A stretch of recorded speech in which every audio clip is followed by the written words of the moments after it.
18-year-old Raul Rosas Jr. is fighting for the second time this weekend at UFC 287. Now, we've had 18-year-olds in the UFC before, a handful of them. Dan Lozon comes to mind. But I don't know, Kenny and Ray, that we've had an 18-year-old come in and potentially compete twice before birthday number 19 and win both of those fights. He's favored to beat Christian Rodriguez this weekend.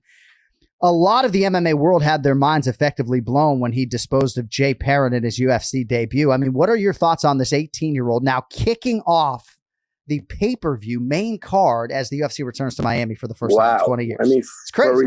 For a young kid, as long as he doesn't buy into the, main card stuff, and, he's already got the UFC jitters out. He's got 2 fights. I say he wins that fight. I think this kid beat one of my guys a couple of years ago. So I think Rosas is probably going to win this fight if it's the right guy I'm thinking about. But what a great spot to be in as a young kid, starting off a pay-per-view card with that, with the headline is that's on that card is crazy. So good for him, man. I hope he enjoys it. I hope he takes it in the right way.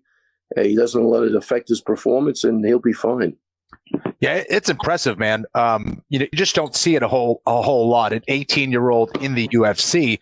I think he's kind of part of this newer generation, though, where he really came up training in the sport for much longer than some of the other guys that we've seen. So I think he's better suited to kind of do well here. And I think he's taking the right fights. Although I think Christian Rodriguez is pretty good. I do think these are good fights for him and the right kind of fights for him.